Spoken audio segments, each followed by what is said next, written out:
이어서 진행할게요. 다음 88페이지 세 번째 약자와 약어 부분입니다. 그 중에서 동그라미 1번은 같이 한번 볼까요? 가나, 다마, 바, 사, 자카, 타파, 하, 언 등등과 같이 약자 표기를 이용하여 적는 것이 표준이다라고 이야기를 합니다. 무슨 얘기냐면 약자가 제자되어져 있는 것은 그것을 풀어 쓰는 것이 아니라 약자가 제자되어진 그 형태 그대로 표기하는 것이 원칙이다라는 얘기를 하죠. 뒷부분에요.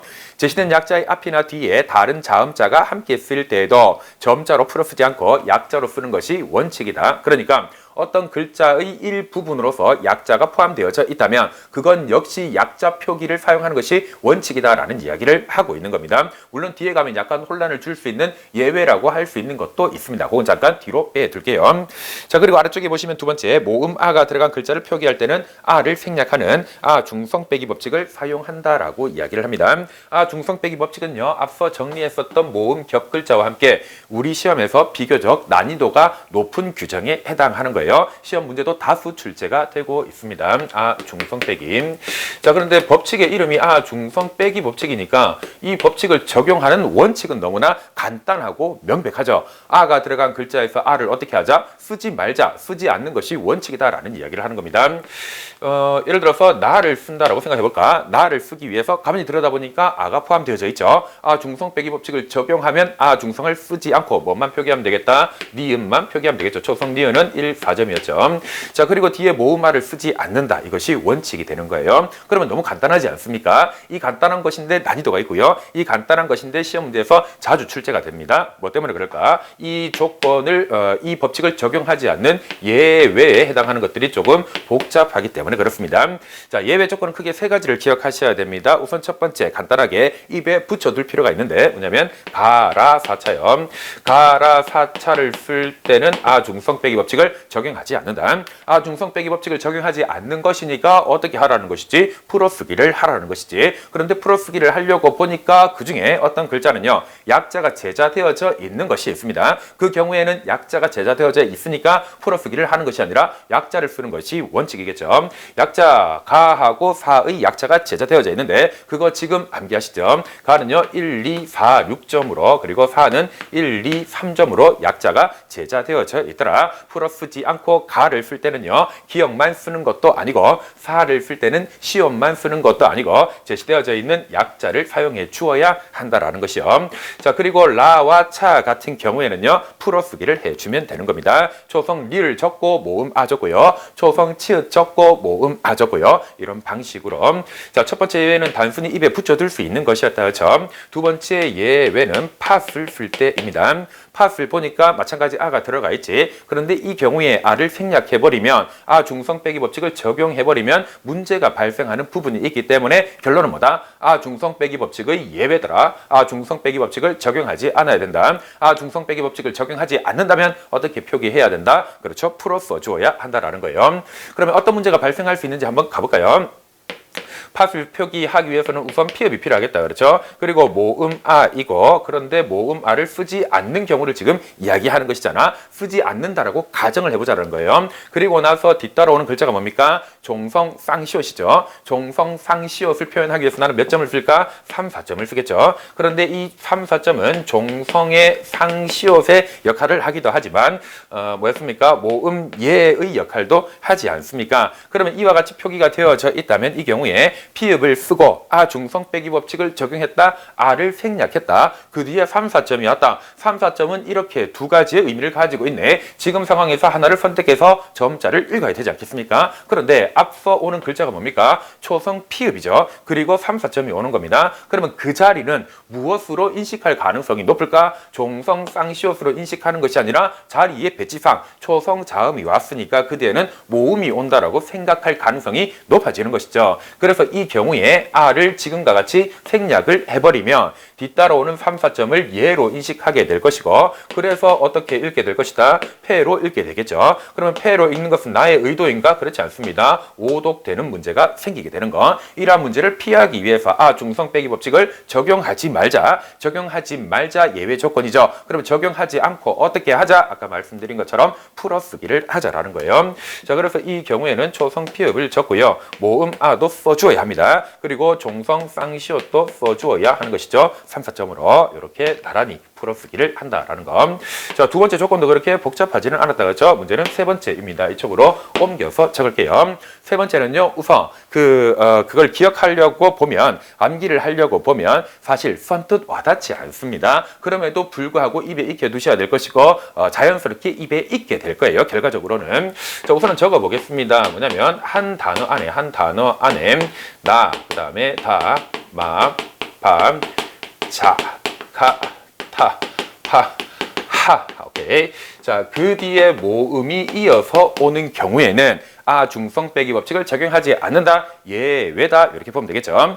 자, 그런데 여기 적어놓은 글자들은 공통점이 있습니다. 뭐냐면 당연히 아가 들어가 있다, 그렇죠? 아가 들어가 있는 글자인데 그 아래쪽에 종성자음이 포함되어져 있다, 그렇지 않다? 그렇지 않습니다. 종성자음이 포함되어져 있지 않은 거예요. 자, 그리고 뒤따라오는 글자가 모음이라고 적어놨네. 아니, 뒤에 바로 모음이 올 수 있습니까? 올 수 있죠. 점자의 수는 오죠. 뭐 때문에? 초성자음 이응은요, 제자되어져 있지만 사용하지 않는 것이잖아. 그래서 이응을 생략하고 나면 그 뒤에 모음이 올 수 있는 것이겠죠. 오케이. 자, 이런 것이네. 아가 들어가 있는 글자입니다. 그런데 받침, 종성 받침이 포함되어져 있지 않습니다. 그리고 뒤따라오는 글자가 바로 어떤 것이냐면 모음이 이어지게 된다라는 거. 그 말은 뒷글자의 초성이 무엇이다? 이응이다라는 것을 이야기하는 것이죠. 그러면 이 경우에는 어떻게 하자? 중성 빼기 법칙을 적용하지 말자라는 겁니다. 왜 그래야 되는데? 문제가 있을 수 있거든. 어떤 문제가 있을 수 있는지 이렇게 가볼게요. 나이라는 거 표기 한번 해볼까?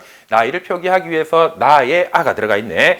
중성 빼기 법칙을 만약에 적용한다면 니은을 적고요. 그 다음에 아를 빼버리겠죠. 생략하겠지. 그리고 뒤따라오는 글자를 보니까 어떻습니까? 초성이 이응이고 모음이 있다, 그렇죠? 초성 이응은 생략하게 될 것이고 모음 이를 적게 되겠죠. 자, 이 경우라고 한다면 이 조건을 충족시키죠. 나인데요. 뒤따라오는 글자가 뭡니까? 초성이 이응이라서 모음이 바로 만나게 되는 경우, 그 경우에 만약에 아를 생략하는 법칙을 적용해버린다면 아가 빠져버리고 뒤따라오는 글자의 모음이 앞 글자의 초성과 다이렉트로 연결되게 되니까 조합되면서 글자는 니로 읽히게 되는 것이죠. 니로 읽도록 하는 것이 나의 목적입니까? 그렇지 않습니다. 잘못 읽게 된 것이고 이것은 오독이 되는 것이죠. 오독이 발생했으니까 그렇게 하면 안 되겠네. 그렇게 하지 말자. 어떻게 하자? 예외로 취급해주자. 어떻게 해주자? 중성 빼기를 적용하는 것이 아니라 중성을 표기해주자라는 겁니다. 자, 그리고 이런 거는 어떨까? 마을이요. 마을도 마찬가지죠. 마이지 않습니까? 뒤따라오는 글자가 뭐가 되는 것이죠? 그렇죠? 마인데 우선은 종성이 없다. 뒷글자의 초성이 이응입니다. 이응은 쓰지 않을 것이니까 뒷글자의 모음과 바로 만나겠네. 어떻게 하면? 아를 생략해버리면. 자, 그래서 미음 쓸 것이고 아를 표기하지 않고 빼버린다면 뒤따라오는 글자가 초성이 이응이고 모음이 이렇게 제시가 되겠죠. 을을 이렇게 쓴 이유는요, 을은 약자가 제자되어져 있거든요. 자, 그렇게 되면 어떻게 읽히게 될까? 물로 읽히게 되겠죠. 물로 읽는 것은 오독되는 것이다. 따라서 오독을 피하기 위해서 어떻게 하자? 중성 빼기 법칙을 적용하지 말자라는 거. 아를 포함하여 풀어쓰기를 해주자라는 말이 되는 것. 자, 그러면 여기까지가 제 중성 빼기 법칙의 예외 조건 세 가지가 되는데, 그런데 여기서 끝이 아닙니다. 중성 빼기 법칙을 적용할 수 없다, 적용하지 말자. 예외 조건 세 가지가 있는데 그 예외 조건의 예외도 있습니다. 자, 이 조건이지만 이 조건을 적용하지 않는 예외. 예외의 예외니까 어떻게 되는 겁니까? 원칙으로 되돌아가는 것이죠. 이 경우에는 어떻게 하는 것이다? 아를 생략해야 된다라는 겁니다. 언제겠습니까? 오독의 가능성이 없는 경우. 오독의 가능성이 없는 것은 뭐가 되는 거? 줄바꿈이죠. 자, 이 단어 안에서 줄바꿈이 발생하게 되면 중성 빼기 법칙의 예외로 취급하는 것이 아니라 중성 빼기 법칙을 적용해도 된다. 아를 생략해야 된다라는 거. 자, 이 경우에는 아를 생략해야 한다라고 기억하시기 바랍니다. 줄바꿈인 경우에는 오독의 가능성이 없으니까 아를 생략해서 표기해야 한다라고. 자, 그렇게 쭉 세 가지를 정리를 해두면 될 것인데 시험 문제는 여기에서 다수 출제가 돼요. 그리고 기본적으로 이런 것들은 암기에 해당하는 것이니까 크게 부담이 있는 것은 아니겠네, 그죠? 자, 그렇게 두시고 계속 가볼까요?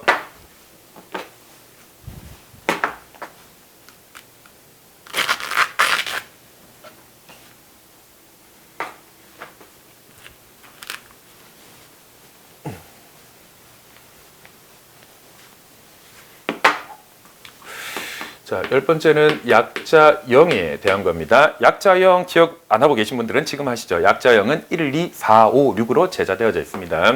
1, 2, 4, 5, 6이요.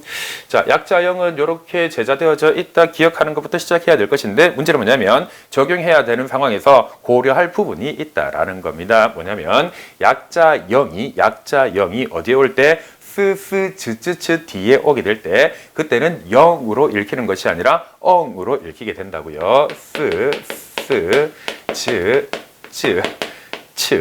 뒤에 1, 2, 4, 5, 6 약자가 올 때는 0으로 읽히는 것이 아니라 엉으로 읽히게 되어서 성, 정, 청 이렇게 읽히게 된다라는 것이죠. 이와 같은 경우에는 얘가 엉으로 읽히게 된다. 이렇게 기억하시면 되겠죠. 기본은 0입니다. 그런데 특정 경우에는 엉으로 읽히게 되죠. 그러면 이러한 것들은 시험에서 주요 포인트로 삼을 수 있습니다. 문제거리를 만들기 수월하니까 실제로 시험 문제에서 다수 출제가 되고 있습니다.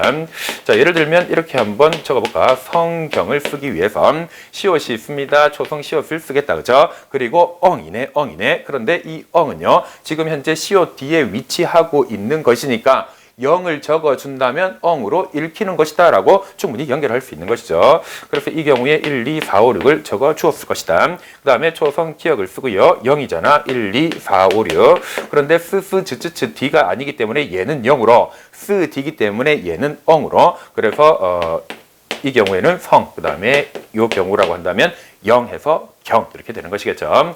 자, 이런 예들을 몇 가지를 준비를 해서 계속해서 반복적으로 체크를 해줄 필요가 있습니다. 자, 그렇게 뜨고 다음으로 가볼까요? 그 다음은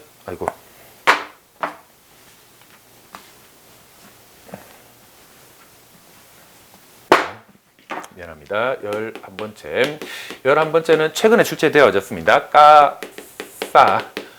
것에 대한 것이요.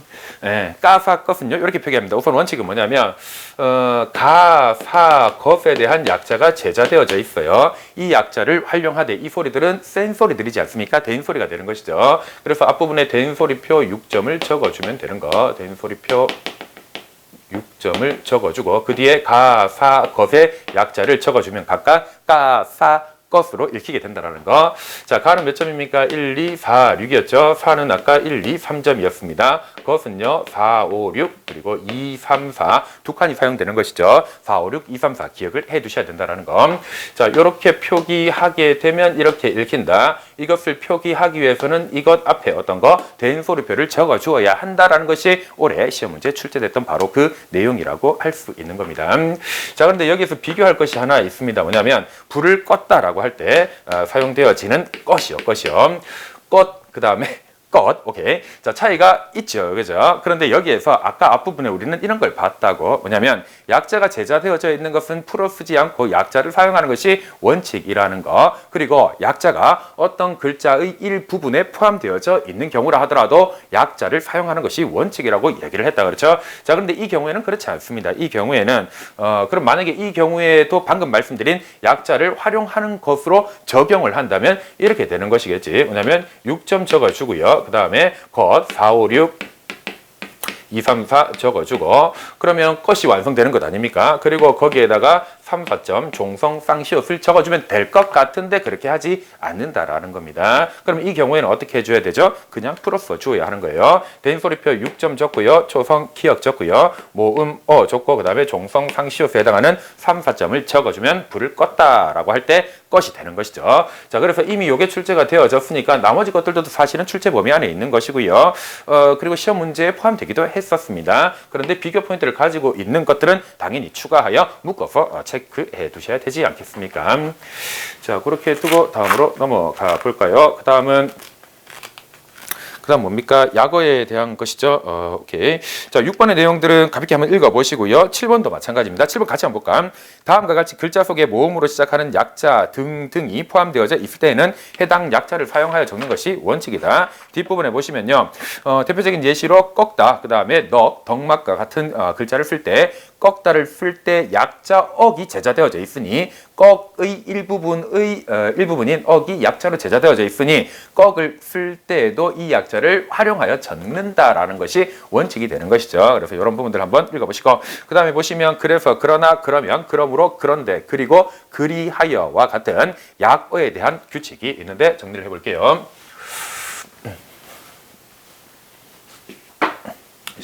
12번입니다. 약어 사용 규칙이요. 자, 아까 확인한 것처럼 약어는 전체 7개가 있습니다. 그 7개는 입에 붙여 두시고 약어를 어떻게 표기하는지 그 점자도 기억을 반드시 해 두셔야 됩니다. 그러면서 약어에 대해서 정리할 부분이 있는데 뭐냐면 이 약어는요 표현하기 위해서 그 점자 표기를 보니까 기본적으로 2칸이 사용되더라. 2칸이 사용되어지고 그 중에 앞선 칸, 첫 번째 칸은 언제나 1점이 오더라라는 거. 2칸이 사용되고 1점이 선행한다 주로 이렇게 표현을 하죠. 자, 그래서 이 이론적인 부분도 하나 챙겨 두시고 그리고 이 약의 사용과 연관지어져서 활용하는 방법과 연관지어져서 아주 주요하게 우리가 주의를 기울여야 하는 내용이 하나 있습니다.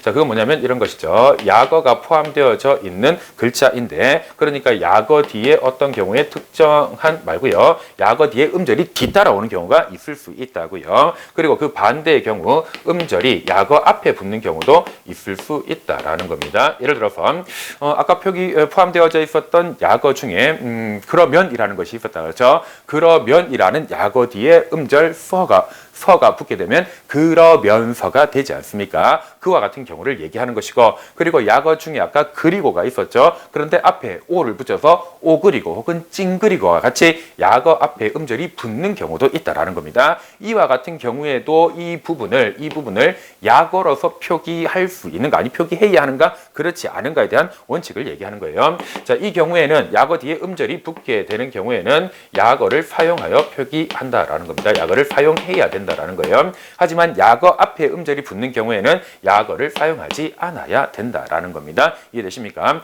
그래서 흔히 이제 수험생들이 그러면서는 되는데 오 그리고는 안 된다와 같은 방식으로 암기를 하시더라고요.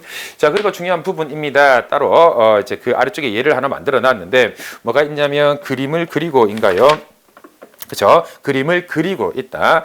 흔히 하는 오해 중에 한 가지가 지금 제시되어져 있는 약어들을 가만히 살펴보니까 모두가 사실은 접속사에 해당하는 성분이네. 그러니까 이 약어가 접속사의 기능을 할 때만 약어로서 표기되는 것 아닌가라고 오해하는 분들이 있는데요. 접속사로 사용되지 않는 경우에도 이와 같은 부분들은 약어로서 표기되어져야 한다라는 이야기를 드리는 겁니다. 자, 그래서 아래쪽에 그림을 그리고 있다. 문장에서 그리다니까 동사이지 않습니까? 그 경우에도 그리고를 약어로서 표기해 주어야 하는 것이 이제 여러분들이 기억하셔야 되는 주요한 포인트가 될 수 있다라는 겁니다. 시험 문제 출제될 수밖에 없을 겁니다. 그런 부분들요. 자, 접속사로서만 사용되는 것이 아니라 문장의 다른 성분으로서도 사용될 수 있다. 그 경우에도 약어 표기를 해 주어야 한다라고 기억하시면 됩니다. 자, 그리고 뒤에 가보시면 네 번째 이제 문장 부호인데요. 문장 부호는 단순 암기로 볼 수 있겠죠. 문장 부호는 우선 우리가 기억해야 될 문장 부호 중에 대표적인 것들만 실어 두었는데 마침표는 2, 5, 6으로 같이 기억합시다. 지금이요. 그 다음에 물음표요. 물음표는 2, 3, 6으로 같이 기억하시죠. 그리고 느낌표 마찬가지입니다. 같이 기억하시죠. 지금까지 2, 3, 5 요 세 가지를 머릿속에 두시고 계속해서 반복을 하시죠. 잠깐 쉴 것인데 요것만 하고 잠깐 쉴 건데 그때 요것만 지금 기억하셔도 아주 중요한 소득이라고 볼 수 있을 겁니다. 그런데 여기에 한 가지 더 체크할 것이 있습니다. 쉼표요, 쉼표. 흔히 우리가 콤마라고 하는 것이죠. 자, 쉼표는 점자가 5점으로 제작이 되어져 있습니다. 쉼표로 사용되어질 때. 그런데 문제는 뭐냐면 똑같은 형태이지만 이것이 숫자를 표기할 때 천 단위의 자리점으로 사용될 때 그죠? 세 자리마다 콤마 표시를 하지 않습니까? 그 경우에 수의 자리점으로 사용되어질 때는 동일한 형태이지만 이런 기능을 하는 경우에는 몇 점으로? 2점으로 표기를 해야 한다라는 것이 중요한 포인트가 되겠죠. 시험 문제에도 기출되어졌습니다. 이렇게요. 자, 그 이외에도 여러 문장 부호들에 대해서 우리가 체크를 해둘 필요가 있긴 합니다만은 우선 대표적으로 오늘은 이렇게 정리를 하는 걸로 하죠. 자, 그리고 잠깐 쉬었다가 진행을 할까요?